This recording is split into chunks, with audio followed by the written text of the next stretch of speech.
안녕하십니까. 시사의 맛집 시사갑TV입니다. 여러분에게 있어서 그 무서운 것은 무엇인가요? 이 호랑이, 뭐 악어, 아니면 어떤 경제적 어려움? 어찌 보면 우리는 정말 겁나는 시대, 무서운 시대에 살고 있는지도 모르겠습니다. 어떻게 하면 이 위험한 것들을 방어할 수 있을까요? 이 영상을 쭉 보시면서 풀어보시고 이 마지막 부분에서 한번 답을 맞춰 보셨으면 합니다. 먼저 이 걱정거리, 위험한 장면 하나를 보시겠습니다. 우리나라 그 남부지방의 가뭄인데요. 이 남부지방 가뭄이 이 반세기 내에 가장 긴 이 가뭄을 겪고 있다고 합니다. 작년 가뭄 기간이 227일간, 이 기록은 이 종전보다 65일이나 긴 것이라고 해요. 이제 중부지방 가뭄일이 82일 정도인데, 그렇다면 이 남부지방 가뭄이 이 중부지방 가뭄의 한 3배 정도 이렇게 심한 상태라고 합니다. 아직도 해결이 안 되고 있고요. 그 가뭄의 원인 중 하나가 이제 기후 변화라고 이렇게 분석들을 하고 있죠. 이 마침 이 세계 경제 포럼 다보스 포럼이 이 앞으로 단기적으로는 이 급등하는 어떤 생활 물가가, 또 장기적으로는 기후 변화가 이 글로벌 경제를 위협할 것으로 이렇게 보고서를 내놨습니다. 이 세계 경제 포럼 다보스 포럼이 내놓은 것은 바로 세계 위험 보고서 2023인데요.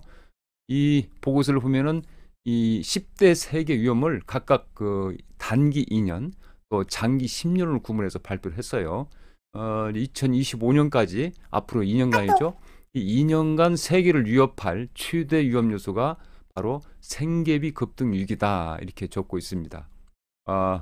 왜 그럴까요? 이 세계 경제 포럼은 이 코로나19의 유행, 또 이 우크라이나 전쟁, 이런 것들 인해서 이 생산품의 공급망이 이제 막히는 현상, 이 병목 현상이 발생하면서 물가가 이렇게 올랐다, 이렇게 진단을 하고 있습니다. 또 이 세계 경제 포럼은 10년 뒤인 2033년을 장기적으로 내다봤을 때는 이 기후 변화를 최대 위험 요소로 이렇게 꼽았습니다. 장기적 위험 요소 중에는 기후 변화 대응 실패랄지, 또 자연재해와 기상 이변, 또 이 생물 다양성 손실과 생태계 붕괴, 천연자원 위기, 대규모 환경 오염 사건, 이렇게 이 환경 관련 위험 요소가 대부분을 차지하는 걸 볼 수 있습니다.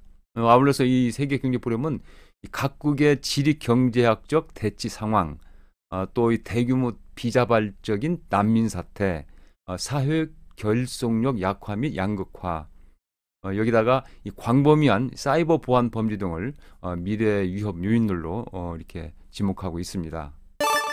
그렇다면 이런 위험 요소가 극단적으로 현실화할 경우 어떤 일이 벌어질까요? 사실은 어떤 뭐 사회적 큰 일이 닥칠 때는 정말 약자가 정말 서러운데요. 이 사회 취약계층이 가장 큰 타격을 받을 것으로 보고 있고요. 또 빈곤, 기아, 이 폭력 사태, 이런 것들이 벌일 수 있다. 여기다가 정치적 불안이 발생해서 최악의 경우에 일부 국가가 망하는 경우도 있다, 이렇게 세계 경제 포럼은 경고하고 있습니다. 그런데 가슴 아픈 것은 이렇게 걱정스러운 상황이 이미 오래전부터 벌어져 왔고, 또 갈수록 더 심해질 것이라고 하는 점인데요. 국제구개발기구 옥스팜은 이 다보스 포럼에 앞서서 이 슈퍼리치의 생존 보고서를 발표했는데요. 이 보고서를 보면은 이 코로나 팬데믹 기간 이 상위 1%가 이 창출된 부의 63%를 차지했다, 이렇게 말하고 있습니다. 이 사회적 약자는 이 경기 침체에 매우 취약한데, 또 세계은행은 올해 이 경기 침체 경고를 이렇게 해서 또 무섭기조차 합니다. 세계은행은 올해 세계 경제 성장률이 1.7%에 그칠 것으로 전망을 했어요. 이 수치는 2008년 글로벌 금융위기, 또 2020년 이 코로나19 대유행, 이 두 차례에 의해서 지난 30년 동안 이 3번째로 경제 성장률이 낮은 수준이다, 이렇게 분석을 하고 있습니다. 이렇게 된다면 이 부의 쏠림 현상이 더 심화될 수밖에 없는 상황인데요. 참으로 안타깝습니다. 여기다가 또 골치 아픈 것은 이 이제 그 각국이 내 국가부터 살고 보자는 이 자국 우선주의가 더 심화하고 있다는 것이죠. 이 자국 우선주의는 미국이나 EU 등 뭐 잘 산다는 나라들이 한술 더 뜨는 상황입니다. 예를 들어서 미국의 자국 우선주의는 뭐 아주 정평이 나 있죠. 이제 한국 등의 요청에도 미국 이익만을 추구하는 이 IRA, 인플레이션 감축법 이 개정에 이 부정적 입장을 계속 고집하고 있는 상황입니다. 우리는 어떻게 할까요? 이 경제나 통상 사안은 이 선제적 대응이 중요하다고 봅니다. 예, 정부와 국회, 민간의 그 모든 채널을 가동해서 이제 우리 기업들이 불이익을 받지 않도록 해야 할 것인데요. 그렇게 하려면 정부와 국회, 국민이 이 하나가 되어야 되겠죠. 이 각 주체가 지금처럼 극도의 이기주기를 고집한다면 이 문제를 풀기 어렵다고 봅니다. 이 대한민국 공동체가 이 협력해서 어떤 그 선을 이뤄가는 사회 분위기를 만들어가야 되겠다 하는 것인데요.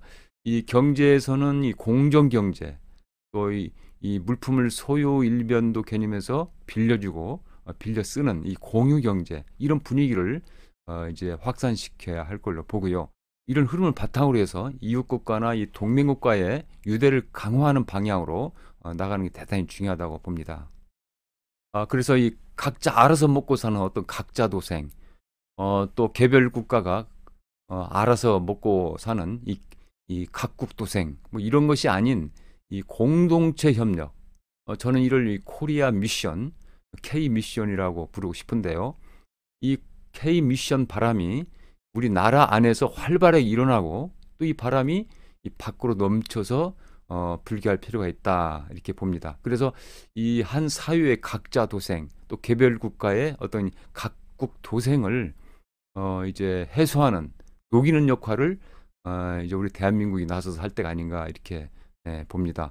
이 K 컬처, K 푸드, 뭐 K 아트, K 드라마, K 뷰티 등 이 K 바람이 대단히 거세죠. 또 대한민국은 선진국이 됐고요. 그래서 이 각자 도생, 각국 도생을 그 해소하는 일을 이제 대한민국이 이끌어야 한다고 보고 있고요. 또 해낼 수 있다고 생각을 합니다. 어떻게 보셨습니까? 다음 영상에서 더 유익하고 알찬 내용으로 찾아뵙겠습니다. 구독, 좋아요 부탁드립니다. 감사합니다.